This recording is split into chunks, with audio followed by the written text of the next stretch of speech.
So good afternoon, everyone. Thank you all for coming and joining us. So this is a virtual workshop of teaching lactose at Hispanic-serving institutions. This workshop is co-sponsored by the 4 Title VI centers at the University of Arizona. My name is Alice. I'm the Associate Director of Center for East Asian Studies, and I'm also the moderator of today's panel. So this 3-day workshop will have 4 panels in total. And this is our first panel, the missions of teaching at Hispanic-serving institutions.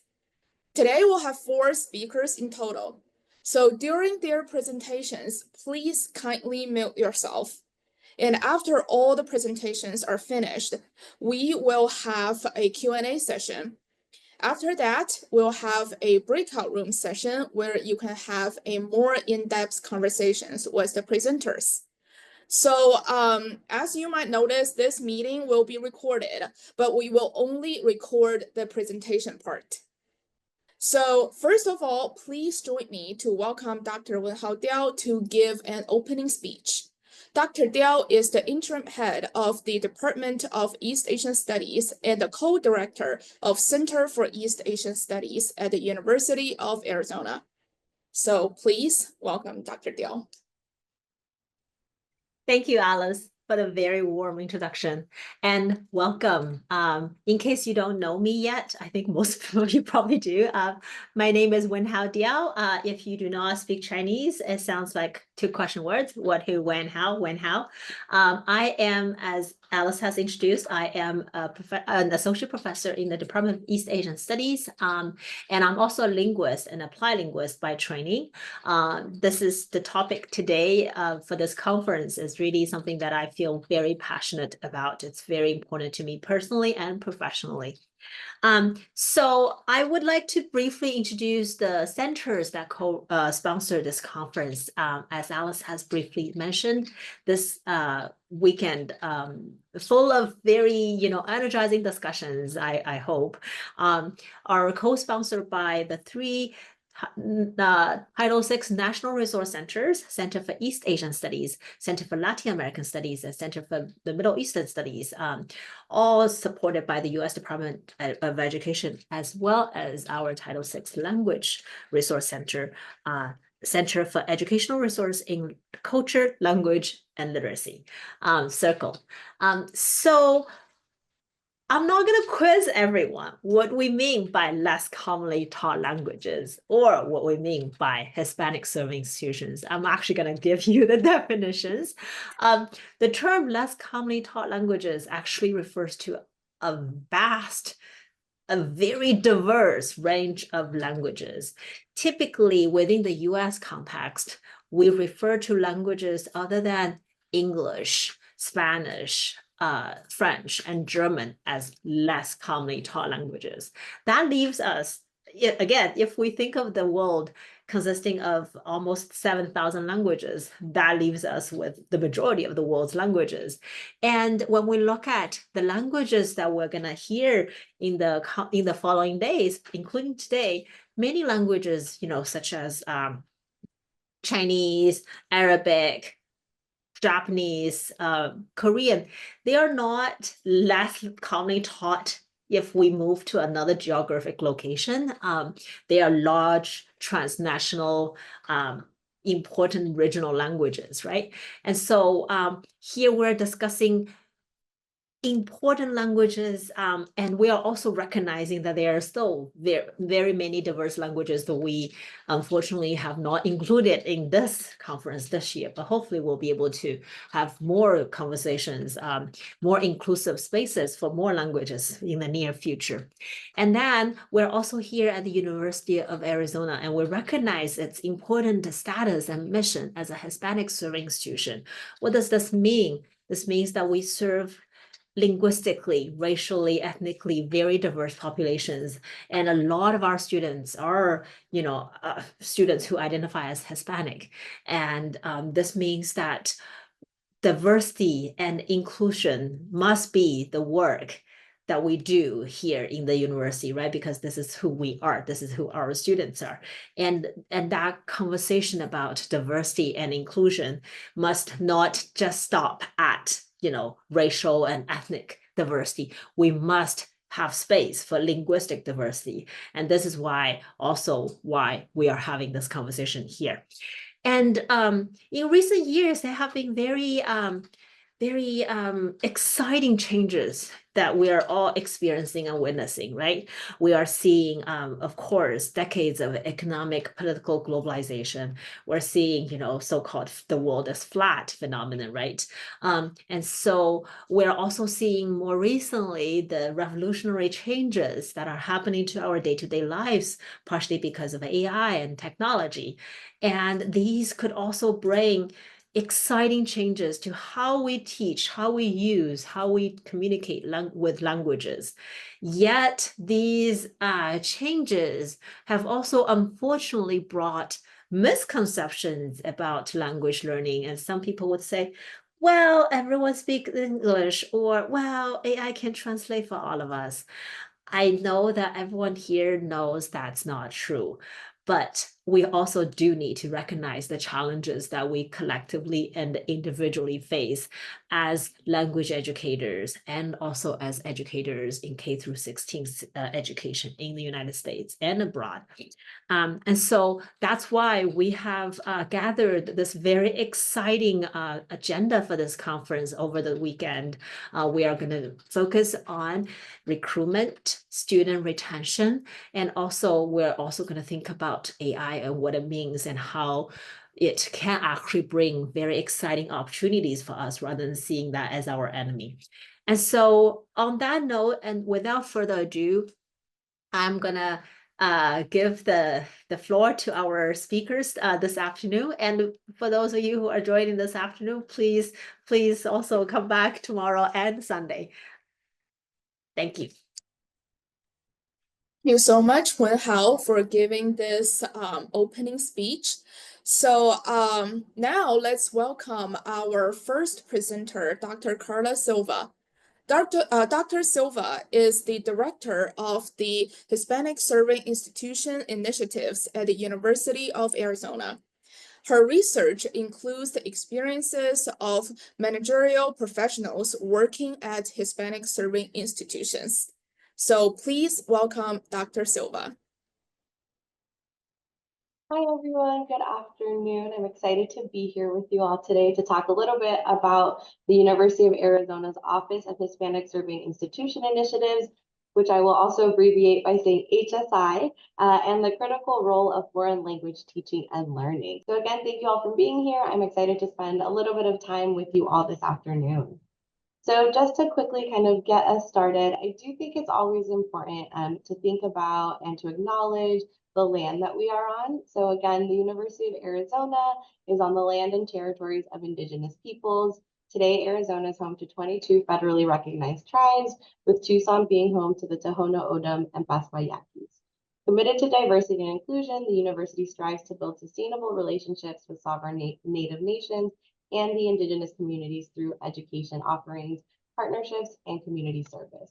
Again, just a great way to situate ourselves with where the University of Arizona resides on today. So you just heard a little bit about what a Hispanic serving institution is, which is a great segue into what I'm talking about today. But I'm going to give you just a little bit more information so that you can learn a little bit more about, the importance of this designation and how it ties into linguistics. So the University of Arizona was designated an HSI in 2018, and that is a designation that is given to us by the U.S. Department of Education. So it is a federal designation.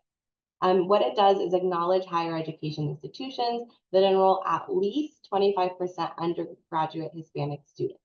So we're just looking, when we look at this HSI designation, we're really just looking at our undergraduate population. As you can see, we've got just a little bit of data from Excelencia in Education. So last year, there were 600 HSIs. That list continues to grow every year. We see it go up.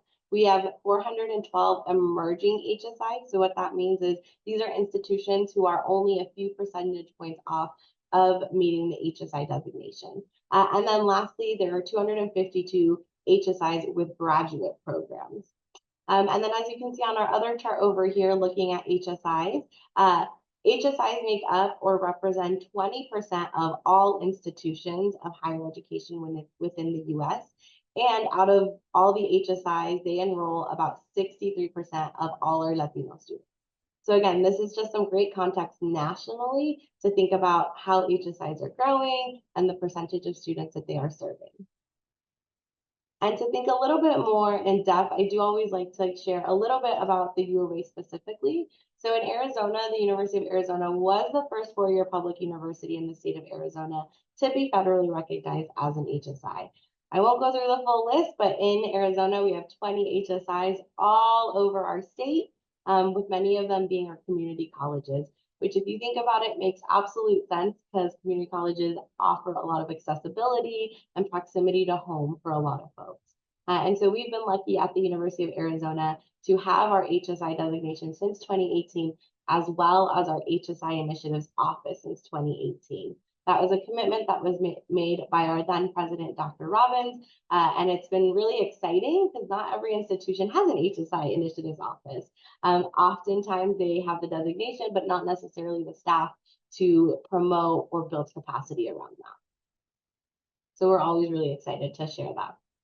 All right, so now you know some basics, right? What is an HSI? Who gives it to us? What does it mean? Again, all it is that we have 25% of undergraduate students enrolled who identify as Hispanic. However, what that means then is that every institution, including us, gets to decide then what does it really mean for us? How do we truly serve our students? And how do we more broadly think about that? How are we serving our graduate students or our professional students? How are we serving our staff, our faculty, or even engaging within the community? So at the U of A and within our HSI institutions office, we really like to use the work that has come out of Dr. Gina Garcia, who's a well-known scholar with and she's got a lot of scholarship out there that can be found surrounding HSIs, but what she really talks about is the servingness part. So how are we serving our students? So here we've got a quote from Dr. Garcia where she says, "Neither the percentage of Latinx students nor the federal designation actually defines what it means to be an HSI." So again, we get to make the decision about how to best serve our students, whether that be, because we're at a university, a community college, or even thinking about our local, state, or federal pieces that kind of come together for us to serve students. So when we're looking at Latinx serving, we believe in our office that all three of these need to exist at the same time to actually, build belongingness and to serve our students. So obviously that 25% is important. The second thing is producing equitable outcomes for our Latinx students. So whether that's through graduation, retention, all of those different metrics that we're asked to measure. And again, this is an and, not an or, but and enacts a culture that is educationally affirming, culturally responsive, and welcoming. And in the next few slides, in just a minute, you'll see how all of this can really be tied into language and linguistics and servingness all at the same time. And then lastly, I just want to share one more quote from our Vice President of HSI Initiatives here at the University of Arizona, Marla Franco. She shares, "Creating the institutional conditions needed to ensure that Latinx students and employees and those from underrepresented backgrounds feel culturally affirmed and can thrive as they learn and work at our HSIs."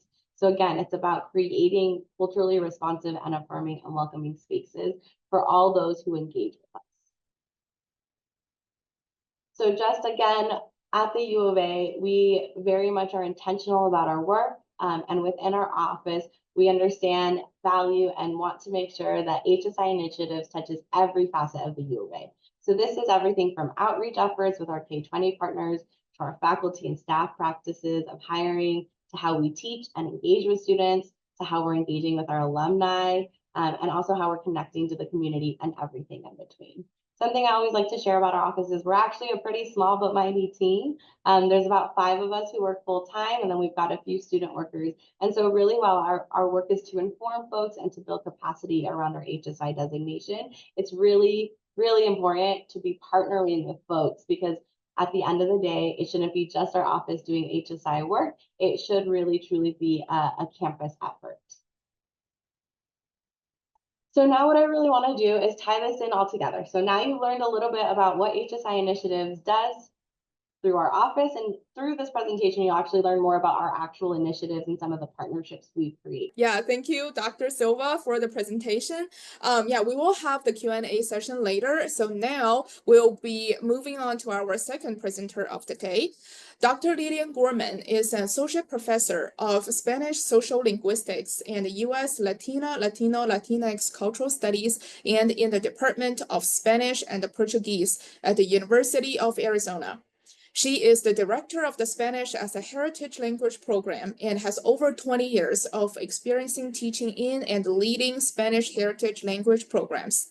So because Dr. Gorman will not be able to join the general Q&A session, instead we'll have 5 minutes after her presentation for the Q&A. So if you have questions for Dr. Gorman during her presentations, please feel free to type them in the chat box. Thank you. So please join me to welcome Dr. Lillian Gorman. Thank you so much. It's so appropriate that I follow Dr. Karla Silva, because what we're talking about is very much related, and she also gave that communicated that in her presentation as well, right? So we will both be using a lot of Gina Garcia's work to frame what we do, and I'm talking about the Spanish as a Heritage Language program at the University of Arizona and Spanish as a Heritage Language more broadly, and I title my presentation in Comunidad, Language, Belonging, and Servingness in the Spanish as a Heritage Language program at the University of Arizona. And you might be thinking, well, Spanish is not a least commonly taught language, which is true in the U.S. Spanish, the U.S. is the second largest Spanish-speaking country in the world. So obviously it's not a less commonly taught language. However, the way that it's taught and the ways that I recommend heritage learners be taught in order to enact and embody servingness in our HSIs many times is not commonly taught. And the frameworks that our best practices many times are actually not in practice in a lot of institutions. So this is to kind of give a framing around the ways that Spanish as a heritage language can serve as a model for servingness, also taking into account the context that in many institutions, there may be Spanish taught, and there may even be Spanish for heritage speakers classes taught, but it doesn't necessarily mean that they are abiding by the framework that I propose that really is in line with Gina Garcia's work and how to truly serve our Latinx students. So I'm going to start with actually a quote from a student in our program. Oops, that one. A student in our program. She talks about how I love the course, made me feel right at home. I never feel any type of negative feeling. I always enjoy class. I like how my fellow students and I can all communicate and work together because we share similar culture and experiences. And that's really the heart of what we're going for with our Spanish as a heritage language classes, and really embodying this idea of servingness. And what idea of servingness am I referring to? I'm referring to what Gina Garcia talks about as being conceptualized as the ability of colleges and universities not only to meet that 25% Latinx, 15% low-income enrollment threshold, but to educate Latinx students through a culturally enhancing approach that centers Latinx ways of knowing and being, with the goal of providing transformative experiences that lead to both academic and non-academic outcomes. And so this is what's really important, is about the centering of Latinx ways. And in the case of Spanish as a heritage language, it is essential to center the Latinx language experiences of U.S. Latinos who we are serving. And these language experiences are not simply confined to Spanish, because as Karla noted, many of us grew up with Spanish around us and in our families, but didn't necessarily feel confident speaking. Some of us did speak on a daily basis to grandparents and parents. So there's a large spectrum, kind of a continuum of bilingualism that encompasses heritage learners and the heritage language context and the language experiences of Latinos, because Latinx students don't just exist in separate worlds of English and Spanish, but these worlds are, it's one world, right, where translanguaging occurs constantly. We're all translanguaging. So the idea of having these kind of artificial divisions between the languages doesn't really exist. And we have days where we feel more confident in one language than the other. So that's this idea of Latinx language experiences connecting to Garcia's centering of Latinx ways, it's what really helps our Spanish as a Heritage Language program to embody Hispanic servingness. Here we go. So what is Spanish as a heritage language, both at the University of Arizona and nationally, right? This is not a new movement. Spanish for heritage speakers, Spanish as a heritage language, Spanish for heritage learners, Spanish for bilinguals, Spanish for native speakers. These are all the terms for these programs that have existed throughout the 60 years or so of history of these programs, right? So this history started actually at University of Arizona and University of New Mexico in the Southwest, in our region, with these long-standing programs. Our program consists of 6 different course levels, which shows you that it serves a wide array of Latino students, right? Everybody that may only understand a little bit or just have that familial cultural connection but doesn't feel confident expressing themselves. Our third presenter of the day is George Romero. George is a third-year PhD student in linguistic anthropology at the University of Arizona. His research focuses on recent Syrian migrants to Brazil. So let's welcome George. Thank you very much. Can everyone hear me? Yes. Okay, great. So as already mentioned, the title of my presentation, this is a work in progress. It's the history of late 19th century and early 20th century Syrian migration to Brazil, research honoring the University of Arizona HSI status. So what you have here on my first slide on the right-hand side is a storefront of probably in the early 1900s, of a small business owner, an immigrant from the Levant area, and this is in Sao Paulo, Brazil. And on the other hand, you have a group of men sitting together, and this is typical of the sort of cultural associations that these immigrants established in Brazil, where you can see that they're reading and they're discussing current events. And that's part of my presentation today, will be sort of this dissemination of texts throughout this period. So my positionality, why I study migration. So listening to these first 2 presentations, they really rang very close to my heart. I'm also a first-generation college student, and both of my parents immigrated to the US from Mexico. So I was one of those students that grew up in a bicultural household where Spanish was very much a part of my daily experience. And I had the pleasure and the advantage of going to an HSI for my master's degree, but unfortunately for my undergraduate experience, I went to a PWI. And so I kind of didn't have that support that the University of Arizona is providing to their undergraduate students who come from or who identify as Hispanic or Latinos. And so I think this is a really important initiative. And so why I study migration, I already explained that my parents migrated. But I think the US has sort of a monopoly on this migration story. And when people think of migration, they think of people migrating from the global South to the North and to the global North and to America. And that's only part of the story of migration. And so I'm interested in telling the stories that get less attention. And one of the stories that gets less attention is the migration within the global South. So I'm looking at migration from the Middle East to Brazil. And so why would a linguistic anthropologist be interested in sort of this history project that I'm sharing with you today? And so to give you an idea of what we do as linguistic anthropologists, I'm citing Duranty here, 2008, where he says that as linguistic anthropologists, we study what language is and does to people and for people. And I would think that the HSI initiative, as well as the Spanish Heritage Language Learner programs, those are sort of projects that would be very interesting for us as linguistic anthropologists. We want to understand, traditionally, most people think of linguistics, the formal structure of language. And as linguistic anthropologists, we're really centering language in use, how everyday people use language, how language is used for people to accomplish goals, and then how other people use language to have power over other people. And I think the HSI initiative is one way in which we're hoping to empower people who maybe felt that their language practices weren't as valued in other situations or in other environments. So this period in history that I'm studying right now is the first wave of globalization, which occurred between the 1880 and 1914 time period. We think of globalization and transnationalism as very contemporary phenomena, and they in fact have been occurring for a long time. And the sense of migration, of traveling, is maybe not the exception and more the rule.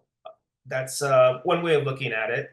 And within this first wave of global migration, there was a migration from the Levant area, which you can see here on the right-hand side of the slide, to Brazil. And these migrants were referred to as turcos, both in Brazil as well as other Spanish-speaking countries in South America and Mexico as well. And so why were they called turcos instead of another name? And it's because this Levant area was under the control of the Ottoman Empire. And so their travel documents had, they were Turkish travel documents. And so the Brazilian authorities in America weren't necessarily interested in knowing more beyond that they just had a Turkish passport. And so they were categorized and classified as Turkish migrants.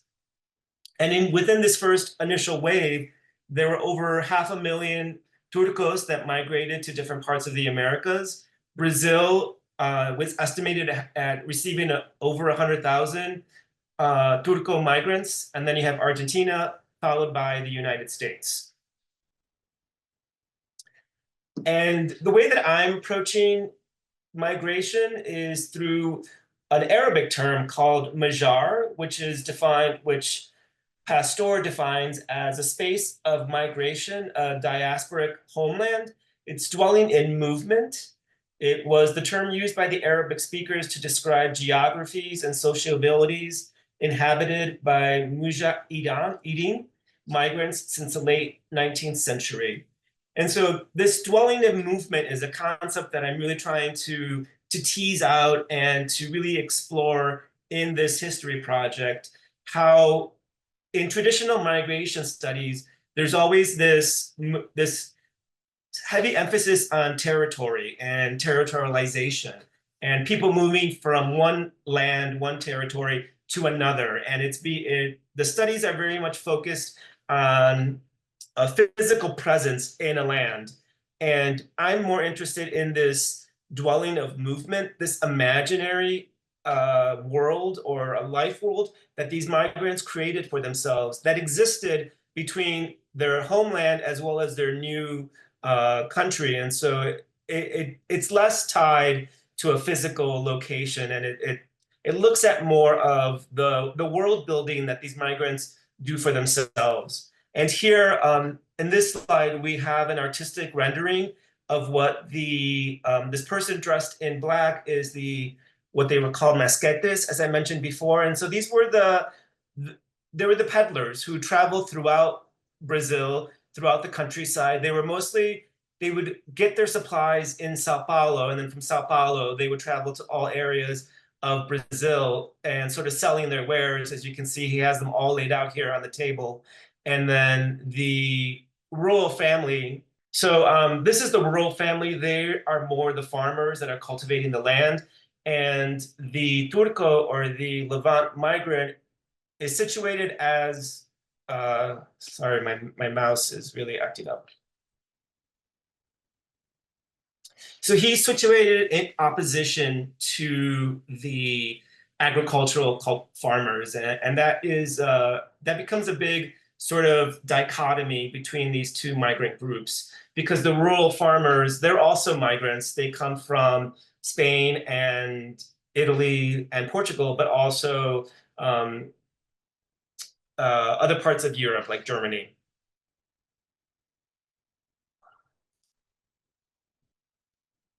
Okay, so what we have here is on this left-hand side is it's Rua 25 de Março, which is this is in 1894. So as you can see, it looks very rural, but this is in Sao Paulo. And just a few years later, you will see that it gets transformed by all of these migrants from the Levant who become entrepreneurs and shop owners and small business owners. So what I'm trying to convey here with this slide is that these migrants were dwelling between a rapidly transforming Brazil and a Levant.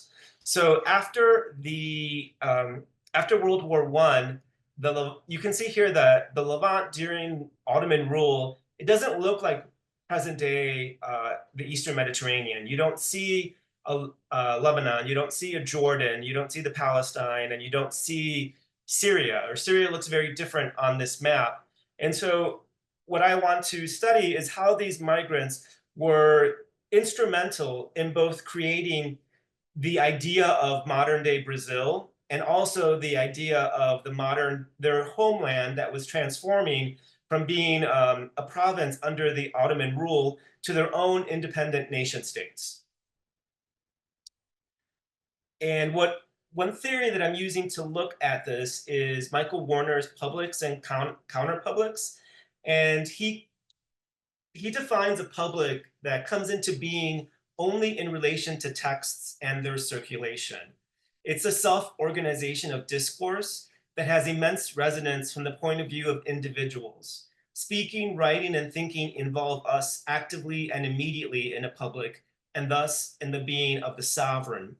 And so publics is a way for people to organize that doesn't include external features, or it doesn't include, or it's not determined by the government or by institutions. So for example, even though Brazil, the nation state, was classifying all of these migrants from the Levant as Turcos, they had their own discourse where they were creating their own individual identities that just didn't get all flattened and collapsed under this umbrella term Turcos, which they really didn't have any affiliation or any connection to.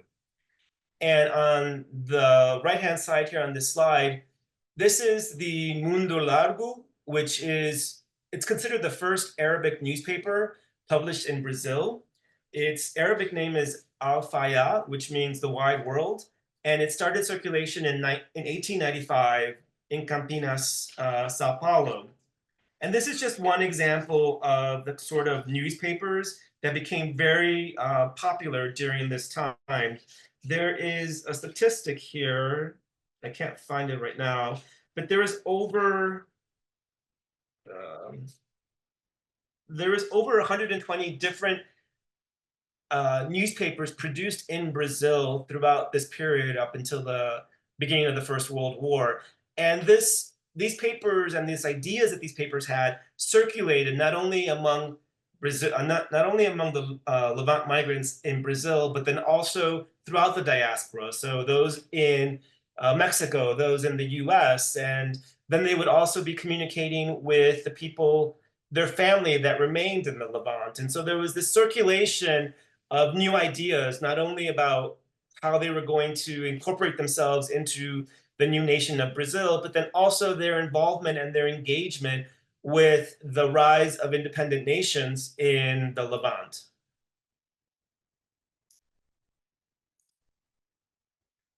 So what is my future direction? But before I get to that, I wanted to show you these two images here. And, you know, we don't often think about sort of return migration. And here we see, this is the Beca Valley, and it is not uncommon to find the odd combination of Portuguese road names and Arabic writing. So this is a small town on the border between Lebanon and Syria, where a lot of former Brazilians with Lebanese roots have returned to Brazil. And so you have this this code mixing here where you have the street name in Arabic as well as in Portuguese. And then at the bottom here, you see that this is Cristina Alhindi-Harouche, who opened a Brazilian pasteleria in the Beca Valley after having spent 6 years in Sao Paulo. So you see that here she's brought the cuisine of Brazil to to Lebanon. And future directions, I've been to Brazil twice now. And so this summer, I hope to return to Brazil and continue to do more ethnographic research. My project isn't a history project per se, but I thought that it was important that I become familiar with the history of Levant migration to this area so that I can look at its contemporary, how the contemporary migration is responding to this history of ancestors that these new migrants from Syria have in Brazil. And also language instruction is very important to me. So I will be, my hope is to be able to speak with these migrants who now live in Brazil in either Portuguese or Arabic. And, so those are two less commonly taught languages. So for me, they're very central to the kind of work that I want to do. And then hopefully for my dissertation, I plan to apply for a Boren fellowship, which will, again, give me more opportunity to really focus on the language study that I think will be essential for my project.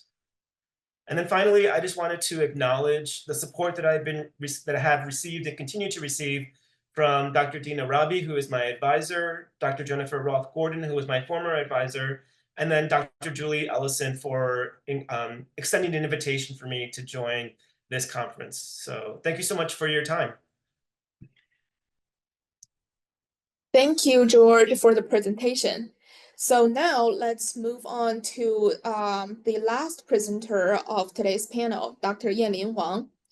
Dr. Wang is an associate professor of practice and the director and the coordinator of the Chinese language program at Texas Tech University.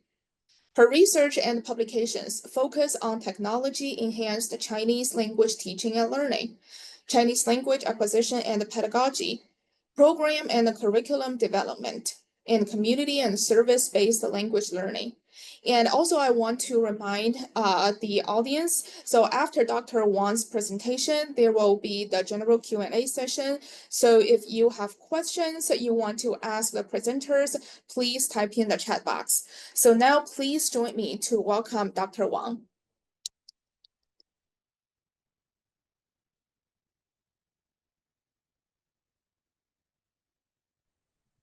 Can you see the PowerPoint slide? Yes. Okay, good. Yeah. Thank you so much. Hi, colleagues. I really appreciate Dr. 𝘠𝘠𝘚's invitation for this presentation. And I'm going to share the challenges.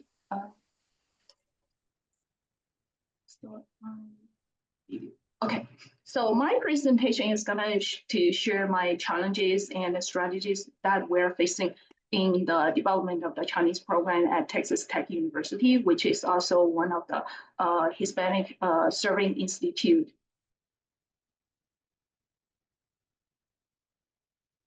First, I'm going to introduce the Texas Tech University and the Chinese language program, and also the challenges and strategies, and show you some steps that we reach out to what we achieved right now.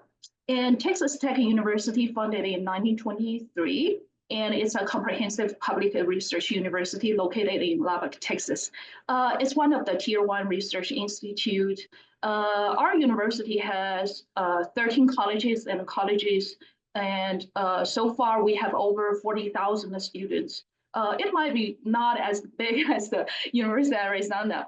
The university provides more than 150 undergraduate degree programs, over 100 master's programs, and 50 doctoral programs across various fields. The university was designated as a Hispanic-Serving institute since for 2019. Our mission, simply as a HSI, is to utilize the federal government grants and our HSI destinations to increase the students' access, retention, and graduation rates. The vision as a HSI is to empower every members of our campus community to achieve their fullest potential through enhanced access to resources, support for academic and personal growth, and a strong connection with the Lubbock community. Well, I just copied this from our website. By spring last semester, our Hispanic student population comprises 29.2% of its total undergraduate enrollment. About our Chinese language program, I call it Chinese language program. It's just a nickname for the Chinese language and area studies program in the Department of Classical and Modern Languages and Literatures at Texas Tech University. Our program actually is a baby in our department. We have a concentration in the Bachelor of Arts in Language and Culture. We call it Chinese major, because since we mainly discuss the enrollment of the Chinese program. And besides the Chinese concentration or Chinese major, we also provide a Chinese minor program and an online Chinese minor program. The current teaching staff in my program consists of one full-time faculty, it's me, one part-time instructor, and two graduate part-time instructors. The courses offered in the program include the Chinese language courses from beginners to advanced, and some upper-level content courses. We have diverse formats of the course, such as in-person, traditional in-person, hybrid courses, and asynchronous online courses. Each semester, we offer 7 to 8 courses to around 100 students. Well, in the past 7 years since I started to run the program, we were facing many challenges, and such as the challenge out of the campus. According to the 2022 consensus data, 37.6% of the population in Lubbock are Hispanic or Latino, while only less than 0.07% are the residents speaking Chinese or comes from Chinese-speaking countries such as Taiwan. Besides Chinese mainland and Taiwan, I don't think there are any other Chinese-speaking speakers from other countries. So this demonstration, demographic reality really presents the difficulties in recruiting Chinese heritage students from the local communities because of the significant smaller Chinese-speaking population. Well, another challenge we're facing is from the K-12. Because of the low population of Chinese speakers, we are encountering pressure from students transitioning from high school. Currently, there's only one high school in Lubbock area offering AP and IB Chinese courses for junior and senior students. So far in this semester, they have like 40 students, and there's only one elementary school that provides Chinese courses for students from kindergarten through 5th grade. And there's no middle school offering Chinese to guarantee the continued education in Chinese. So this limited availability of the Chinese language education in K-12 actually restricted the exposure for students and decreased the interest in continuing Chinese studies at a university level. Let's talk about the foreign language requirement. I'm not sure whether University of Arizona or other universities foreign language policies. At our university, most of the colleges are not require additional foreign language credits to fulfill the requirement. Only the College of Arts and Sciences require the additional foreign language. For students who want to pursue the Bachelor of Arts, they need to complete 4 semesters single foreign language courses, even if they completed 2 years foreign language studies in high school. And for the Bachelor of Science students, they need to complete 3 semesters additional foreign language. So that makes it's pretty hard to recruit the students from other colleges and schools across the campus.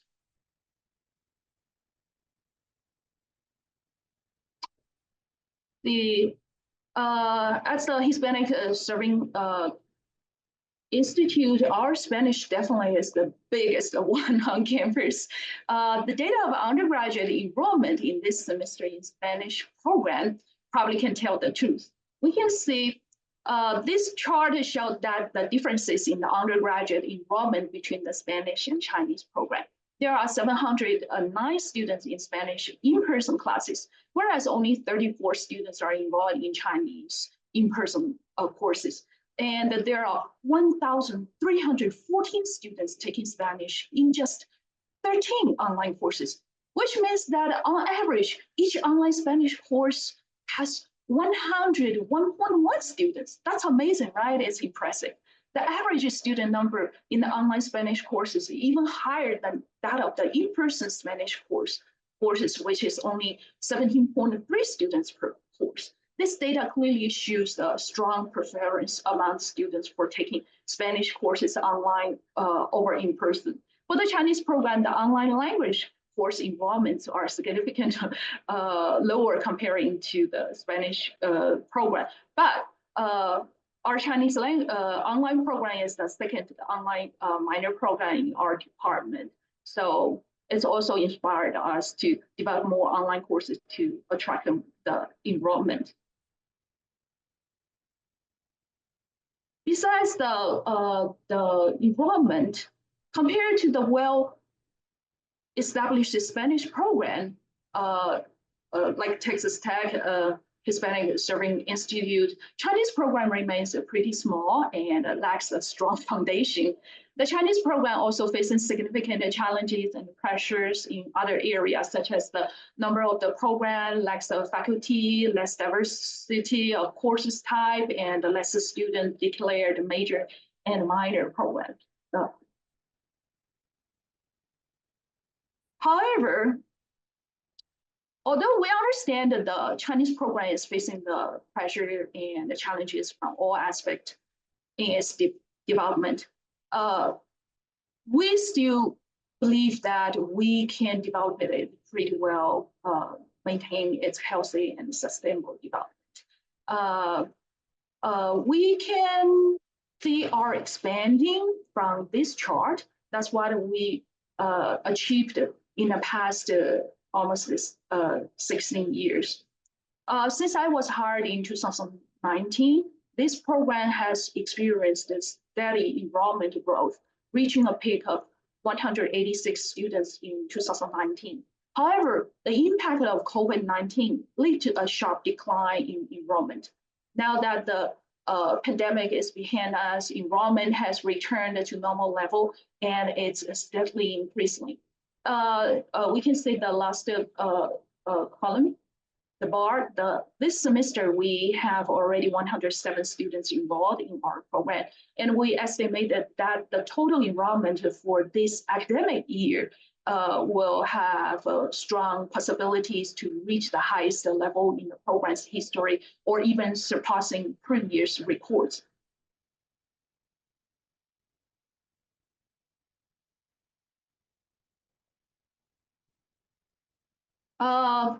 This chart shows the majors and minors and their proportions in Spanish and Chinese program for 2024 this semester. We can see the number of Chinese concentration students, which is 13 in this semester, and their portions of the total enrollment, which is 13.08%. It is impressive compared to the Spanish program, which is only 2.38%. The percentage of the minor students in both programs are almost the same. Although we don't have a significant big enrollment, the number of the majors are still satisfied to me as a concentration, which has been just been approved for 4 years. That's the big achievement to me. And then this chart, I want to show you the number of the majors and in the different programs in our department. In our department, the students can study 12 languages, including Asian, Greek, Arabic, American Sign Language, Latin, French, German, Italian, Japanese, Korean, Chinese, Russian, and Spanish. Among these, American Sign Language, Chinese, Classic, those are Latin and Greek, French, German, Russian, and Spanish offer major programs or serves as a concentration within the Bachelor's of Arts in Language and Cultures. All language programs also offer minor options. It showed that the current number of majors in each program, our Chinese program ranks the 4th in terms of the major enrollment, foreign, Spanish, American Sign Language, and classics. And so I think that's a big achievement I made in this program so far.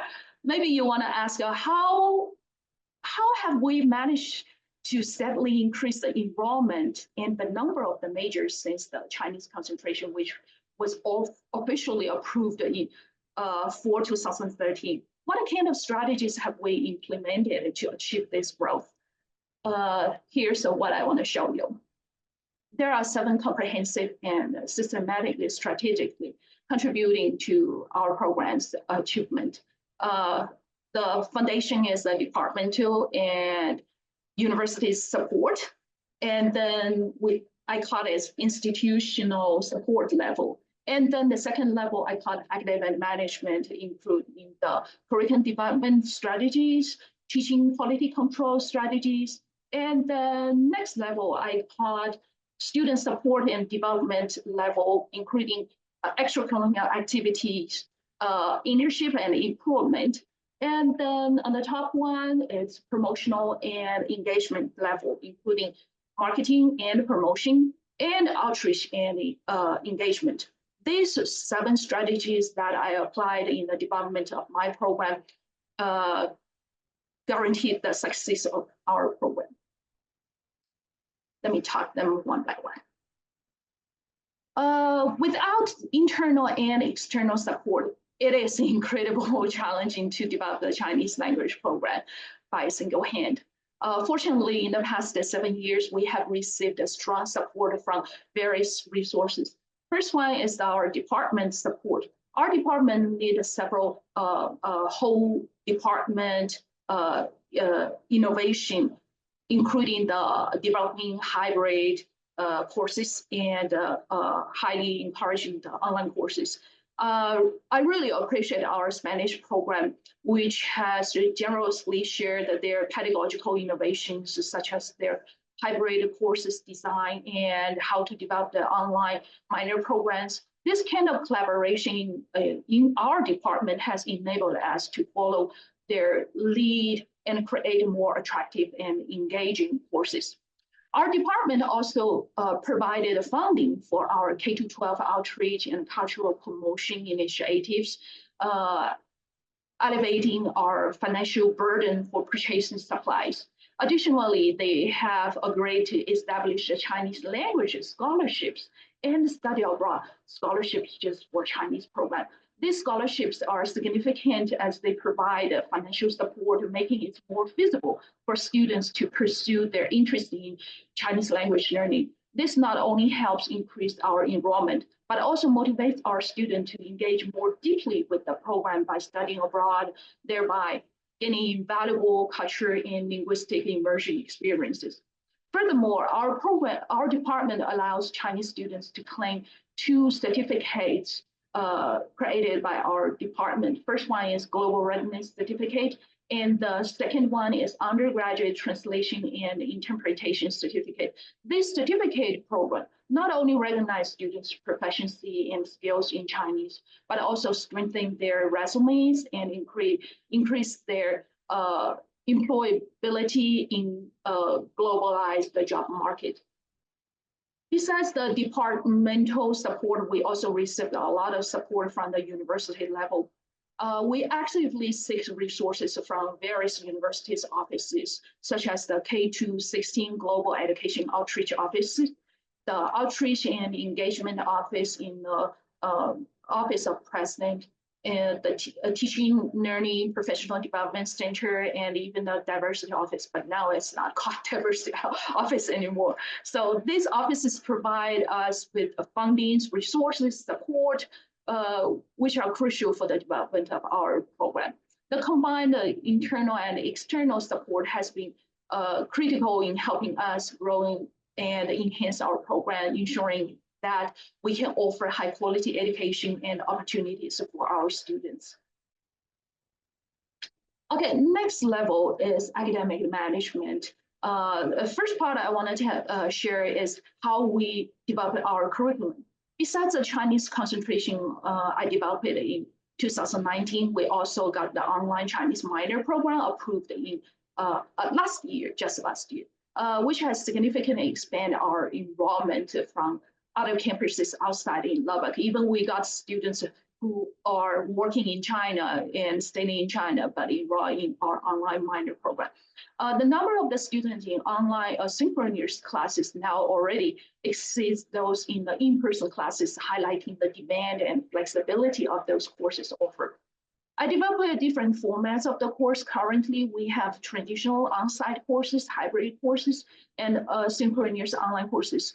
And right now, I'm developing self-paced courses for working professionals and non-traditional students who want to earn Chinese language courses credits through continual education. These different types of courses provide more options to meet the various learning styles and habits of students, allowing them to access Chinese language learning flexibly. To enrich our curriculum, I have developed a variety of courses in addition to the conventional Chinese language courses from beginners to advanced level. This included specific proposed courses, study abroad opportunities, and internship courses, such as advanced speaking, advanced conversation, press reading, cinema and Chinese language, Chinese pronunciation, Chinese culture, Chinese characters, business Chinese, Chinese literature and cinema, Chinese calligraphy, Chinese grammar, Chinese society and civilization, Chinese language and culture teaching practicums. These diverse offers not only cater to the various interests and career goals of our students, but also provide them with comprehensive language skills and cultural knowledge, enhancing their academic and professional prospects. Okay, next one I want to share is about how can we control our teaching quality, since we only have one full-time faculty in the program. Because we lack teaching staff, really. Yeah, to make our commitment to high quality teaching, we implement regular teaching training, professional development opportunities, and some other strategies. Primarily, we rely on the ALEX program to send us the we call it GPTI graduate part-time instructor. Those students are pursuing the master's degree in applied linguistics in our department, at the same time assigning to teach Chinese as a part-time instructor. Besides the training these students receive from ALEX program, we provide them with additional pedagogical trainings and feedback through regular teaching observations across the whole semester. To ensure the teaching quality, we also build a comprehensive inventory of teaching materials for each course, including PowerPoint slides, quizzes, and tests. This structured support system ensures that our student instructors are well prepared and our students can receive consistent and high quality educational experience. Okay. Next, I want to share the student support and development level. What kind of strategy we applied here? So first one is culture curriculum activity. Some college who know me probably saw I post a lot of this kind of extracurricular activities, pictures, videos on social medias. And yes, we did a lot. We organized extracurricular activities mainly through the Chinese tea house, Chinese clubs, Chinese contests, and traditional festival celebrations to engage our students and enhance their learning experience, showcasing their language skills, deepen their understanding and appreciation of the language. The Chinese Tea House is a weekly Chinese culture activity organized by the Chinese language program, mainly by our Chinese instructors. We normally organize 10 activities every semester. Besides lectures about Chinese language, culture, and society, we also offer hands-on activities and share free Chinese tea and snacks. These activities are varied and cover different topics such as Chinese tea culture, Chinese kung fu, Chinese makeup, traditional Chinese paintings, traditional Chinese paper carting, Chinese calligraphy, traditional costume shoes, fashion shoes, milk tea making, mahjong, Chinese chess, Beijing opera, movie nights, and making mooncakes and making dumplings. A lot of different type of activities. The Chinese Tea House has established a strong brand presence among the students. Normally, we can attract more than 40 students each time. It has been even reported at least 4 times by the campus students' news. The Chinese Tea House creates a vibrant community where our students can immerse themselves in Chinese culture, fostering a deeper understanding to the language and culture. Besides the cultural activities, the Chinese program also organized various contests, such as the pinyin contest, the Chinese calligraphy contest, the speech contest, the talent show, Chinese cooking contest, the Chinese karaoke. These contests and competition not only provide the opportunity to students to confidently showcase their language in a fun and competitive environment, but also celebrate their achievements in learning Chinese and motivate them to excel. The Chinese Club is is an organization, student organization.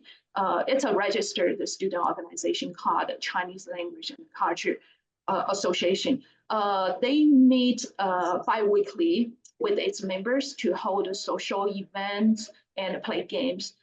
These activities provide students with a platform to practice Chinese skills in a relaxed and enjoyable setting, further enhancing the cultural immersion and language proficiency. Sorry to interrupt, Dr. Wang. We have 2 minutes. Okay.